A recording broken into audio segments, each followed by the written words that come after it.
अस्सलाम वालेकुम। हम सब न्यूज़ में खुशामदीद। शामिल करेंगे अब तक की अहम खबरें। Army chief general Qamar Javed Bajwa से ईरानी फिजाइया के कमांडर ने मुलाकात की। पाक फौज के शोबा ताल्लुकात आमा के मुताबिक जनरल हेडक्वार्टर्स में army chief general Qamar Javed Bajwa और ईरानी फिजाइया के कमांडर के दरमियान मुलाकात हुई, जिसमें पेशावराना उमूर पर तबादला ख्याल किया गया। सुप्रीम कोर्ट ने अताउल हक कासमी की बतौर चेयरमैन पीटीवी तकर्रुरी पर फैसला महफूज कर लिया। तफसीलात जानते हैं हम सब टीवी की इस रिपोर्ट में। चीफ जस्टिस ऑफ पाकिस्तान मियां साकिब निसार की सरबराही में जस्टिस उमर अता बंदियाल और जस्टिस एजाजुल हसन पर मुश्तमिल 3 रुकनी बेंच ने अताउल हक कासमी की बतौर चेयरमैन पीटीवी तकर्रुर की हवाले से केस की समाअत की। समाअत के आगाज में चीफ जस्टिस मियां साकिब निसार ने वज़ीर-ए-आज़म के प्रिंसिपल सेक्रेटरी फवाद हसन फवाद की सरजनिश की और उन्हें खड़े होने का हुक्म दिया और फिर उनसे उनका नाम भी दरियाफ्त किया। समाअत के दौरान चीफ जस्टिस मियां साकिब निसार ने इस्तफसार किया कि अताउल हक कासमी को इस्तेहकाक से ज़ायद रकम कैसे दी गई, जिस पर फवाद हसन फवाद ने बताया कि वज़ीर-ए-आज़म के हुक्म पर उन्हें यह अदायगी की गई। चीफ जस्टिस ने हुक्म दिया कि अदालत में वो कानून पेश किया जाए जिसके तहत ये अदायगियां की गई हैं, जिस पर फवाद हसन फवाद का कहना था कि ये तमाम अदायगियां ज़बानी हुक्म पर की गई थीं। चीफ जस्टिस ने भरमी का इजहार करते हुए कहा कि क्या सरकारी काम ज़बानी हुक्म पर होते हैं। फवाद हसन फवाद ने अदालत को बताया कि हमेशा से वज़ीर-ए-आज़म के ज़बानी अहकामात पर यह मंजूरी होती रही है, जिस पर चीफ जस्टिस ने इस्तफसार किया कि जब आपकी तकर्री की मंजूरी हुई उस वक्त चैलेंज किया गया था, जिस पर फवाद हसन फवाद का कहना था कि उनके दौर में यह प्रैक्टिस मौजूद नहीं थी। चीफ जस्टिस मियां साकिब निसार ने फवाद हसन फवाद से मुकालमा करते हुए कहा कि कानून में आपके पास कोई ऐसा इख्तियार मौजूद नहीं जिसके तहत आप वज़ीर-ए-आज़म की जानिब से भेजी गई समरी की मंजूरी दे दें। फवाद हसन फवाद ने बताया कि गुज़िश्ता 2 दहाइयों से ऐसा होता रहा है, जिस पर चीफ जस्टिस ने कहा कि आप जो बात कर रहे हैं उसे अपने पास लिख लेते हैं। फवाद हसन फवाद ने अदालत को मज़ीद बताया कि अताउल हक कासमी को मराहत देने की मंजूरी ना तो उन्होंने दी और ना ही उस वक्त के वज़ीर-ए-आज़म नवाज शरीफ ने दी थी, बल्कि ये फाइनेंस डिवीजन ने दी थी। चीफ जस्टिस ने रिमार्क्स देते हुए कहा कि अदालत वजारत खजाना वालों को भी बुलाएगी। एडिशनल अटॉर्नी जनरल ने अदालत को बताया कि अताउल हक कासमी की तकर्री की मंजूरी वजारत इत्तलाआत की समरी पर हुई, जिस पर चीफ जस्टिस ने हदायत की कि मुझे वो कानून दिखाया जाए जिस पर चेयरमैन को मिलने वाले 5,000 को 15 लाख बनाया गया। चीफ जस्टिस ने बर्मी का इजहार करते हुए कहा कि अदालत को कानून दिखाया जाए, वरना नवाज शरीफ को नोटिस जारी कर दिया जाएगा, क्योंकि नवाज शरीफ उस वक्त वज़ीर-ए-आज़म थे। लिहाजा अताउल हक कासमी की बतौर MD पीटीवी तकर्री के केस में नवाज शरीफ आकर नताइज भुगतें। फवाद हसन फवाद ने अपने बयान की वजाहत देते हुए कहा कि अताउल हक कासमी की तकर्री की समरी बोर्ड ऑफ डायरेक्टर्स ने भेजी थी, जिसके बाद इस्टेब्लिशमेंट और फाइनेंस बोर्ड ने इसकी तौसीक की और फिर बाद में वज़ीर-ए-आज़म ने तकर्री की मंजूरी दी। उन्होंने कहा कि अताउल हक कासमी की तकर्री की हदायत उन्होंने या फिर वज़ीर-ए-आज़म ने नहीं की थी, बल्कि बोर्ड ऑफ डायरेक्टर्स ने की थी। अताउल हक कासमी की वकील आयशा हामिद ने दलाइल देते हुए कहा कि पीटीवी को 600 मिलियन रुपए का रेवेन्यू मिला। चीफ जस्टिस ने रिमार्क्स दिए कि अताउल हक कासमी की तकर्री कानून के खिलाफ हुई। क्या एडवोकेट आयशा हामिद उनकी तकर्री का दिफा कर रही हैं? चीफ जस्टिस ने इस्तफसार किया कि इस मामले में क्या बदनीयती हुई है, जिस पर आयशा हामिद ने कहा कि मैं नहीं समझती कि इस तकर्री में बददियानती हुई है, क्योंकि कंपनी ऑर्डिनेंस के कुछ कवानीन का इतलाक पीटीवी पर नहीं होता। जस्टिस उमर अता बंदियाल ने रिमार्क्स देते हुए कहा कि अताउल हक कासमी ने सिफारतकारी में भी खिदमत सर अंजाम दी, जिस पर जस्टिस एजाजुल हसन ने रिमार्क्स देते हुए कहा कि अताउल हक कासमी के पास सिफारतकारी का कोई तजर्बा नहीं था। चीफ जस्टिस ने इजहार बरहमी करते हुए कहा कि हम मुल्क में बंदरबांट नहीं होने देंगे। अदालत उस्मा ने अताउल हक कासमी की तकर्री पर फैसला महफूज कर लिया, जबकि उन पर सरकारी खजाने से होने वाले 27 करोड़ के अखराजात के ऑडिट करवाने का भी हुक्म दिया। अताउल हक कासमी को 23 दिसंबर 2015 को पीटीवी का चेयरमैन तैनात किया गया था। ताहम उनके हवाले से तनाज़ा अप्रैल 2017 में सामने आया था, जब उन्होंने खुद को MD पीटीवी मुंतखब कर लिया था। तनाज़ा सामने आने के बाद सेक्रेटरी इत्तलाआत सरदार अहमद नवाज सुखेरा को कायम मकाम MD पीटीवी तैनात किया गया था, जबकि उन्होंने दिसंबर 2017 में अपने ओहदे से इस्तीफा दे दिया था। तलाल चौधरी के खिलाफ तौहीन अदालत केस की समाअत 6 मार्च तक मुलतवी कर दी गई। तफसीलात जानते हैं हम सब टीवी की इस रिपोर्ट में। जस्टिस एजाज अफजल की सरबराही में जस्टिस मकबूल बाकर और जस्टिस फैसल अरब पर मुश्तमिल सुप्रीम कोर्ट के 3 रुकनी बेंच ने तलाल चौधरी के खिलाफ तौहीन अदालत केस की समाअत की। समाअत के दौरान तलाल चौधरी अदालत में बगैर वकील के पेश हुए। जस्टिस एजाज अफजल ने तलाल चौधरी से इस्तफसार किया कि क्या आपने जवाब जमा करवाया है। तलाल चौधरी ने जवाब दिया, जी सर मैंने जवाब जमा करवा दिया है। जस्टिस एजाज अफजल ने इस्तफसार किया कि आपकी केस में नुमाइंदगी कौन कर रहा है, जिस पर तलाल चौधरी ने जवाब दिया कि मेरे वकील की इल्तवा की दरख्वास्त है। उनकी अदालती छुट्टियां 5 माह तक हैं, जिनके बाद वो टेक 2। उनकी अदालती छुट्टियां 5 मार्च तक हैं, जिसके बाद वो आएंगे। समाअत के बाद अदालत उज़्मा ने तलाल चौधरी के खिलाफ तौहीन अदालत केस की समाअत 6 मार्च तक के लिए मुलतवी कर दी। 1 फरवरी को अदलिया मुखालिफ तकरीर पर आर्टिकल 184(3) के तहत Chief Justice of Pakistan Justice Saqib Nisar ने मुस्लिम लीग नून के रहनुमा तलाल चौधरी को तौहीन अदालत का नोटिस जारी किया था। 24 फरवरी को तलाल चौधरी ने तौहीन अदालत केस में वकील के तवस्सुत से अपना इब्तदाई जवाब सुप्रीम कोर्ट में जमा करवाया था, जिसमें मौक़िफ़ इख्तियार किया गया था कि उन्होंने अदालती हुक्म की नाफरमानी नहीं की और ना ही इंसाफ की राह में रुकावट डाली। तलाल चौधरी का मजीद कहना था कि वो अदालत का एहतराम करते हैं और उन्होंने ऐसी कोई बात नहीं की। उनका मजीद कहना था कि उन पर जो तौहीन अदालत का इल्ज़ाम है उसकी नुए की तफसीलात फराहम की जाएँ। सुप्रीम कोर्ट ने हज कोटा से मुतालिक तमाम मुकदमात इस्लामाबाद हाई कोर्ट मुंतकिल करने की हिदायत कर दी। सुप्रीम कोर्ट ने हज कोटा से मुतालिक तमाम हाई कोर्ट्स में ज़ेरे इल्तवा मुकदमात इस्लामाबाद हाई कोर्ट मुंतकिल करने की हिदायत कर दी। अदालत आलिया को हुक्म दिया गया है कि तमाम मुकदमात को यकजा करते हुए 2 हफ्तों में फैसला सुनाया जाए। सुप्रीम कोर्ट में हज कोटा केस की समाअत हुई, जिसमें तमाम हाई कोर्ट्स में ज़ेरे इल्तवा मुकदमात इस्लामाबाद हाई कोर्ट मुंतकिल करने की हिदायत करते हुए अदालत आलिया को 2 हफ्तों में फैसला करने का हुक्म दे दिया गया है। फैसले तक हज कुरानंदाजी की इजाजत के लिए हुकूमती दरख्वास्त मुस्तरद कर दी गई है। दौरान समाअत डिप्टी अटॉर्नी जनरल ने इस्तदा की कि हज के लिए कुरानंदाजी की इजाजत दे दें, जिस पर चीफ जस्टिस ने रिमार्क्स दिए कि हज पॉलिसी से मुतालिक हाई कोर्ट्स में मुकदमात ज़ेरे इल्तवा हैं, इस हवाले से मुतजाद फैसले आ सकते हैं। तमाम हाई कोर्ट से मुकदमात इस्लामाबाद हाई कोर्ट मंगवा लेते हैं। चीफ जस्टिस ने हज कोटा से मुतालिक तमाम मुकदमात इसी हफ्ते इस्लामाबाद हाई कोर्ट मुंतकिल करने की हिदायत करते हुए मामला निपटा दिया। करप्शन केस एहतसाब अदालत ने डॉक्टर आसिम पर फर्द जुर्म आयद कर दी। आइए इस हवाले से देखते हैं हम सब टीवी की ये रिपोर्ट। नैब की जानिब से पीपल्स पार्टी के रहनुमा डॉक्टर आसिम के खिलाफ करप्शन का रेफरेंस दायर किया गया, जिसमें उन पर कौमी खजाने को 17 अरब रुपए का नुकसान पहुंचाने का इल्जाम है। कराची के एहतसाब अदालत में डॉक्टर आसिम समेत दीगर मुल्जिमान के खिलाफ रेफरेंस की समाअत हुई, जिस दौरान पीपल्स पार्टी रहनुमा शुएब वारसी, ज़ुहैर सदीकी और खालिद रहमान व दीगर मुल्जिमान को अदालत में पेश किया गया। अदालत ने 23 महीने बाद डॉक्टर आसिम समेत दीगर मुल्जिमान पर फर्द जुर्म आयद की। अदालत ने एक एक मुल्जिम को फर्द जुर्म पढ़ के सुनाई। डॉक्टर आसिम और दीगर मुल्जिमान ने फर्द जुर्म आयद किए जाने पर सेहत जुर्म से इनकार कर दिया, जिस पर अदालत ने गवाहान को आइंदा समाअत तलब करते हुए मजीद समाअत 17 मार्च तक मुलतवी कर दी। नैब के मुताबिक मुल्जिमान पर सुई सदरन गैस कंपनी में गैर कानूनी ठेके देने का इल्जाम है। मीडिया से गुफ्तगू करते हुए डॉक्टर आसिम ने कहा कि पंजाब वाले लड़ना जानते हैं, वो लड़ रहे हैं, अंदर वालों को लड़ना नहीं आता। मुझसे उर्दू इंग्लिश में लिखवा लिया, मुझे ये इल्म भी नहीं कि इल्ज़ामात क्या हैं। उनका कहना था कि ये सब सियासी इल्ज़ामात हैं, मैं इस फर्द जुर्म से मुतमईन नहीं, मुझे तो फर्द जुर्म सुनाई तक नहीं गई। इसहाक डार के खिलाफ ज़िमनी रेफरेंस समाअत के लिए मंजूर कर लिया गया। तफसीलात जानते हैं हम सब टीवी की इस रिपोर्ट में। इस्लामाबाद की एहतसाब अदालत में इसहाक डार के खिलाफ आमदन से जायद असासा जात रेफरेंस की समाअत हुई। नैब ने इसहाक डार के खिलाफ ज़मनी रेफरेंस एहतसाब अदालत में जमा करवा दिया। ज़मनी रेफरेंस के दस्तावेजात को 2 डब्बों में रख कर लाया गया। इसहाक डार के खिलाफ ज़मनी रेफरेंस में 4 नए मुल्ज़िमान जबकि 10 से ज़ायद नए गवाहों को शामिल किया गया है। ज़मनी रेफरेंस में नए शवाहिद भी सामने लाए गए हैं। अदालत ने इसहाक डार के खिलाफ ज़मनी रेफरेंस समाअत के लिए मंजूर करते हुए 3 मुल्ज़िमान सदर नेशनल बैंक सईद अहमद खान, इसहाक डार की कंपनी के डायरेक्टर नईम महमूद और मंसूर रज़ा रिजवी को 28 फरवरी को तलब कर लिया। नैब प्रोसिक्यूटर इमरान शफीक ने बताया कि नैब ने वॉल्यूम 7 पर मुश्तमिल ज़मनी रेफरेंस दायर किया है और मुल्ज़िमान के अकाउंट की तफसीलात भी रेफरेंस का हिस्सा हैं। मुल्ज़िमान के अकाउंट्स में 48 करोड़ 28 लाख रुपए की ट्रांसैक्शन हुई।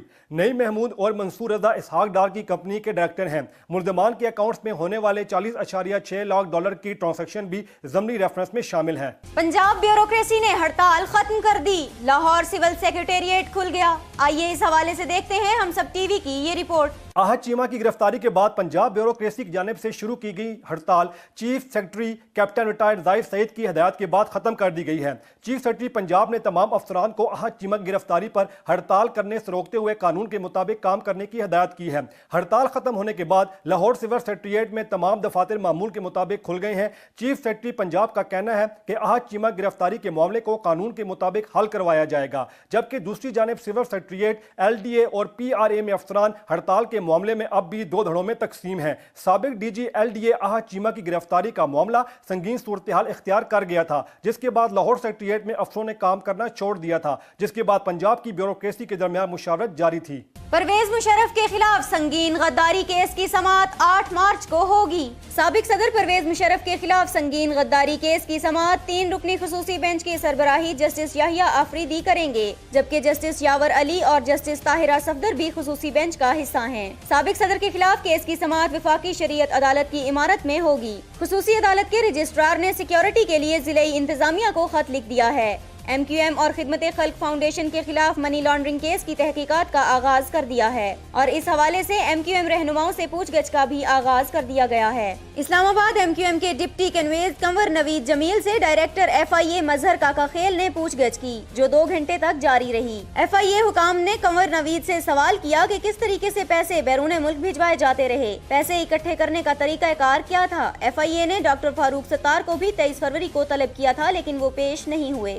ایگزیکٹ اسکینڈل میں سیشن کورٹ کے فیصلے کے خلاف دائر اپیل کی سماعت۔ سندھ ہائی کورٹ کے جسٹس نعمت اللہ پھلپوٹو کی سربراہی میں 2 رکنی بینچ نے Axact scandal money laundering case میں ایف آئی اے کی جانب سے شعیب شیخ کی بریت کے خلاف اور مقدمہ دوبارہ ٹرائل کورٹ سماعت کے لیے بھیجنے کی اپیل کی سماعت کی۔ عدالت نے ایف آئی اے کی اپیل منظور کرتے ہوئے حکم دیا کہ ملزم شعیب شیخ اور دیگر کے خلاف سیشن کورٹ میں دوبارہ ٹرائل چلایا جائے اور ملزم شعیب شیخ 3 مارچ کو عدالت میں پیش ہوں۔ عدالت نے اپنے فیصلے میں سیشن کورٹ کو ملزمان کے خلاف فرد جرم عائد کرنے اور مقدمے کا فیصلہ 3 ماہ میں سنانے کا بھی حکم دیا ہے۔ کیس کے دیگر ملزمان میں چندہ ایکسچینج کے محمد یونس اور جنید شامل ہیں۔ ملزمان نے 116 چیک کے ذریعے 17 کروڑ روپے حوالے کیے۔ عدالت سے اپیل منظور ہونے کے بعد ایف آئی اے نے ملزم شعیب شیخ کو گھیرے میں لے لیا۔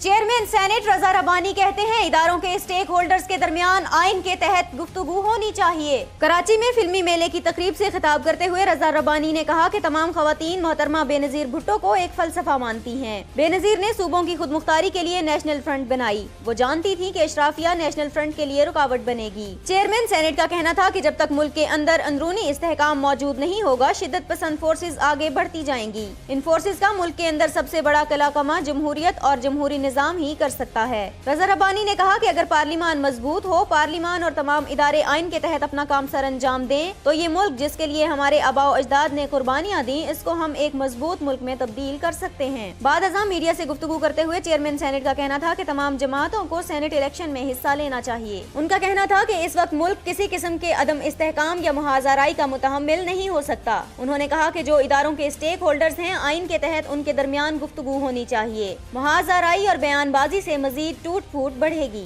نئی حلقہ بندیاں، سیاسی جماعتوں کا الیکشن کمیشن کے سامنے تحفظات کا اظہار۔ الیکشن کمیشن میں نئی حلقہ بندیوں اور ووٹر فہرستوں سے متعلق اجلاس ہوا جس میں پارلیمانی سیاسی جماعتوں کے وفد نے شرکت کی۔ مسلم لیگ نون، M Q M, J U I F اور قومی وطن پارٹی کی حلقہ بندیوں پر تحفظات کا اظہار کیا۔ ادھر الیکشن کمیشن نے حلقہ بندیوں اور انتخابی فہرستوں پر نظر ثانی کا کام مئی کے پہلے ہفتے میں مکمل کرنے کا اعلان کر دیا۔ سیاسی جماعتوں نے موقف اختیار کیا کہ حلقہ بندیوں کے حوالے سے مطمئن نہیں ہیں۔ حلقہ بندیاں مردم شماری کی بنیاد پر نہیں بلکہ ووٹر فہرستوں کے مطابق ہونی چاہیے۔ مسلم لیگ نون کے رہنماؤں نے کہا کہ 5 مارچ کو لسٹیں لگنے کے بعد اپنے اعتراضات اٹھائیں گے۔ جماعت اسلامی کی جانب سے ووٹر فہرستوں میں خواتین ووٹرز کی تصاویر اور رجسٹریشن میں کمی پر تحفظات کا اظہار کیا گیا۔ الیکشن کمیشن کے اعلامیے میں کہا گیا ہے کہ عام انتخابات کے لیے مرحلہ وار اور وقت کے مطابق ذمہ داریوں سے عہدہ برا ہو رہے ہیں۔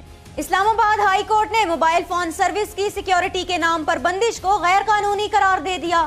اسلام آباد ہائی کورٹ نے موبائل فون کمپنیوں اور شہریوں کی فریاد سن لی۔ عدالت نے موبائل فون سروس کی سیکیورٹی کے نام پر بندش خلاف قانون قرار دے دی۔ عدالت عالیہ نے فیصلے میں قرار دیا ہے کہ موبائل فون سروس کی بندش خلاف قانون اور اختیارات سے تجاوز ہے۔ سیکیورٹی کے نام پر بھی سروس معطل نہیں کی جا سکتی۔ درخواست گزار نے موقف اختیار کیا تھا کہ اسلام آباد میں سیکیورٹی کے نام پر موبائل فون سروس بند کر دی جاتی ہے۔ سروس کی بندش شہریوں کے بنیادی حقوق کی حق تلفی ہے۔ سروس کی بندش پاکستان ٹیلی کمیونیکیشن ایکٹ 1996 کی خلاف ورزی ہے۔ درخواست گزار نے عدالت سے استدعا کی کہ حکومت کا موبائل فون سروس کی معطلی کا اقدام غیر قانونی قرار دیا جائے۔ اسلام آباد ہائی کورٹ نے موبائل فون کمپنیوں اور شہریوں کی درخواستوں پر فیصلہ سناتے ہوئے موبائل فون سروس کی بندش کو غیر قانونی قرار دے دیا۔ جسٹس اطہر من اللہ نے فریقین کے دلائل سننے کے بعد 21 ستمبر کو فیصلہ محفوظ کیا تھا۔ آشیانہ ہاؤسنگ کیس، ملزم شاہد شفیق کا مزید 7 روزہ جسمانی ریمانڈ منظور۔ تفصیلات جانتے ہیں ہم سب ٹی وی کی اس رپورٹ میں۔ نیب نے ایل ڈی اے کے سابق ڈائریکٹر جنرل آہا چیمہ کی نشاندہی پر گزشتہ روز بسم اللہ کمپنی کے سی ای او فیصل سبحان کو گرفتار کیا تھا۔ آشیانہ ہاؤسنگ اسکیم میں گرفتار شاہد شفیق 1 روزہ جسمانی ریمانڈ پر نیب کی تحویل میں تھے اور اس دوران ان کی اہلیہ نے اپنے شوہر پر نیب کی جانب سے شدید तशद्दुद का निशाना बनाने का इल्ज़ाम लगाया और नैब के खिलाफ मुकदमा दर्ज करने की भी दरख्वास्त की। शाहिद शफीक की मेडिकल रिपोर्ट सामने आ गई जिसमें उनकी अहलिया की जानिब से तशद्दुद के इल्ज़ामात को बेबुनियाद करार दिया गया है। मेडिकल रिपोर्ट के मुताबिक पेशी के वक्त शाहिद शफीक की हालत बिल्कुल दुरुस्त थी, वो ज़हनी और जिस्मानी तौर पर बिल्कुल तंदुरुस्त हैं, अलबत्ता उन्हें सिर्फ मामूली डिप्रेशन था। नैब ने मुल्ज़िम शाहिद शफीक को एहतसाब अदालत में पेश किया। जहां नैब ने मुल्ज़िम की मेडिकल रिपोर्ट अदालत के सामने पेश की तो मुल्ज़िम के वकला ने उसे मुस्तरद कर दिया। शाहिद शफीक के वकील ने तशद्दुद की तस्वीर अदालत में जमा करवाई और मौक़िफ़ इख्तियार किया कि मेडिकल रिपोर्ट नैब ने अपनी मर्जी व मंशा से बनाई है। इस पर नैब प्रोसिक्यूटर ने कहा कि तशद्दुद के हवाले से बेबुनियाद इल्ज़ामात लगाए गए हैं। नैब की जानिब से मुल्ज़िम के जिस्मानी रिमांड की इस्तदा की गई जिसकी मुल्ज़िम के वकील ने मुखालफत की। ताहम अदालत ने दलाइल के बाद मुल्ज़िम को मजीद 7 रोज़ा रिमांड पर नैब के हवाले कर दिया। मुल्ज़िम को 5 मार्च को रिमांड मुकम्मल होने पर दोबारा अदालत में पेश किया जाएगा। शी जिनपिंग को तीसरी मर्तबा चीनी सदर बनाने की कोशिश। कम्युनिस्ट पार्टी की सेंट्रल कमेटी ने तजवीज़ दी है कि मुल्क के आइन में इस तासुर को खत्म कर देना चाहिए जिसके तहत अवामी जमहूरिया चीन के सदर और नायब सदर मुसलसल तीसरी बार सदर के ओहदे के लिए मुंतखब नहीं हो सकते। इस तजवीज़ की मंजूरी की सूरत में सदर शी जिनपिंग अपने सदारत इक़्तिदार के 2 अदवार के बाद भी सदर रह सकेंगे। उनकी सदारत की पहली मुद्दत रवां बरस खत्म होने वाली है। मौजूदा निज़ाम के तहत सदर शी जिनपिंग की मुद्दत सदारत 2023 को खत्म होना है। चीन में बड़ी शिद्दत से कयास आराइयां की जा रही थी कि सदर शी जिनपिंग अपनी सदारत को 2023 के बाद भी तौसीह देना चाहते हैं, जबकि हुक्मरान जमात की गुज़िश्ता बरस मुनक्किद होने वाली कांग्रेस के दौरान सदर शी जिनपिंग को माओ ज़ेतुंग के बाद मुल्क के सबसे ताकतवर रहनुमा के तौर पर देखा गया था। कम्युनिस्ट पार्टी के इजलास में उनकी पॉलिसियों को शी जिनपिंग के ख्यालात के उन्वान के साथ पार्टी के चार्टर में शामिल किया गया था और रिवायत के बरक्स इजलास के इख्तिताम पर सदर शी जिनपिंग के जानिशीन का ऐलान नहीं किया गया था। बंद दरवाजे में होने वाला ये सरबराही इजलास हर 5 साल बाद मुनक्किद होता है जो इस बात का तयन करता है कि कम्युनिस्ट पार्टी का अगला हुक्मरान कौन होगा। तुर्क सदर ने मुतालबा किया है कि शामी इलाके मशरकी गौता में कत्लेआम बंद किया जाए। तुर्क हुकूमत ने मुतालबा किया है कि बागियों के ज़ेरे कब्जा इस इलाके में कत्लेआम का सिलसिला बंद किया जाए और वहाँ मौजूद अफराद को फौरी तौर पर इमदाद फराहम की जाए। तुर्क सदर रजब तैयब एर्दोगान ने अपने बयान में कहा है कि शामी हुकूमत मशरकी गौता में कत्लेआम कर रही है जिस पर आलमी बरादरी को फौरी रद्द अमल जाहिर करना चाहिए। दूसरी जानिब कैथोलिक ईसाइयों के मजहबी पेशवा पोप फ्रांसिस ने भी शामी इलाके मशरकी गौता में आम शहरियों की हलाकतों पर तशवीश का इजहार करते हुए बमबारी मुस्तकिल तौर पर बंद करने का मुतालबा किया है। पोप फ्रांसिस ने इन हलाकतों को गैर इंसानी करार दिया और तशद्दुद के फौरी खात्मे और इमदाद की बहाली का मुतालबा भी किया है। फायरबंदी की करारदाद पर इत्तिफाक राय के बावजूद ईरान ने कहा है कि दमिश्क के इतराफ में दहशत गर्दों को निशाना बनाने का सिलसिला जारी रहेगा। मशरकी गौता में गुज़िश्ता एक हफ्ते से जारी बमबारी के नतीजे में खवातीन और बच्चों समेत तकरीबन 500 से जायद आम शहरी हलाक हो चुके हैं। बरतानवी शहर लेस्टर में धमाका, 2 इमारतें तबाह हो गईं। बरतानवी शहर लेस्टर में जोरदार धमाके की इत्तला मौसूल हुई जिसके बाद तमाम इमरजेंसी सर्विसेज को मुतहर्रिक कर दिया गया है और वाक़े की नौयत का तयन किया जा रहा है। पुलिस ने लोगों को हिदायत की है कि वो मुतासिरा इलाके से दूर रहें। धमाके के नतीजे में 2 इमारतों में आग भड़क उठी और वो मुकम्मल तौर पर तबाह हो गयी, जबकि आखिरी इतलात तक फायर ब्रिगेड की 6 गाड़ियाँ आग बुझाने में मसरूफ थीं। पुलिस का कहना है कि वो इस धमाके को एक बड़े वाक़े के तौर पर देख रही है, ताहम फिलहाल कुछ कहना कबल अज़ वक्त होगा। ऐनी शाहिदीन का कहना है कि उन्होंने जोरदार धमाके की आवाज सुनी जिसके बाद 2 इमारतों में आग के शोले बुलंद होते दिखाई दिए। आखिरी इत्तलात तक इस धमाके के नतीजे में किसी शख्स के हलाक या जख्मी होने की कोई तस्दीक नहीं हो सकी। धमाके की वजह मालूम नहीं हो सकी, जबकि बरतानवी मीडिया का कहना है कि धमाका गैस लीकेज के बाइस भी हो सकता है। इटली में फैशन वीक का रंगारंग मेला जारी। इटली में मैलान फैशन वीक की रंगीनियां जारी हैं। मॉडल्स की सज धज देखने के लायक थी। ड्रोन भी बैग थामे रैंप पर उड़ते नजर आए। मैलान फैशन वीक के दौरान मुनफरिद नजारा देखने को मिला। ड्रोन्स भी रैंप पर नजर आए और ब्रांडेड हैंड बैग्स को हाजिरीन के सामने खूब नुमाया किया। शादाब खान कहते हैं कोशिश है कि दुनिया का बेहतरीन ऑलराउंडर बनूं। इस्लामाबाद यूनाइटेड के स्टार ऑलराउंडर का कहना था कि जब पिछले साल PSL में आया तो कोई मुझे जानता भी नहीं था, लेकिन इस साल दुनिया में मेरा नाम चल रहा है। PSL ना खेलता तो फर्स्ट क्लास में परफॉर्म करके टीम में जगह बनानी पड़ती। शादाब खान ने बताया कि जब इस्लामाबाद यूनाइटेड की तरफ से मुंतखब हुआ तो अपने दोस्त को कहा कि मेरे पास बेहतरीन मौका है और मैं अच्छा परफॉर्म करके पाकिस्तान के लिए खेलूंगा। नौजवान खिलाड़ियों के लिए अपने पैगाम में शादाब खान का कहना था कि PSL एक इंटरनेशनल प्लेटफॉर्म है क्योंकि इसमें वर्ल्ड क्लास प्लेयर्स आते हैं। जब आप अच्छा परफॉर्म कर रहे होते हैं ہیں تو آپ کا اعتماد بڑھتا ہے اور آپ کو خود پتہ چلتا ہے کہ آپ کتنے اچھے کھلاڑی ہیں۔ شاداب خان کا کہنا تھا کہ PSL کے باعث ایک سال کے دوران زمین سے آسمان پر آ گیا ہوں، لیکن میری پہلی ترجیح ہوتی ہے کہ میں پاکستان کے لیے اچھا کھیلوں، کیونکہ یہ ہمارا ملک ہے اور اس کے لیے جتنا اچھا ہو سکے ہمیں پرفارم کرنا چاہیے۔ اور اب بات کریں گے موسم کی۔ محکمہ موسمیات کے مطابق آئندہ 24 گھنٹوں کے دوران ملک کے بیشتر حصوں میں موسم سرد اور خشک رہنے کا امکان ہے، تاہم پنجاب کے میدانی علاقوں میں کہیں کہیں بارش اور پہاڑی علاقوں پر ہلکی برف باری کا بھی امکان ہے۔ ہم سب نیوز سے اب تک کے لیے اتنا ہی۔ مزید خبروں اور اپڈیٹس کے لیے وزٹ کیجیے humsab.tv۔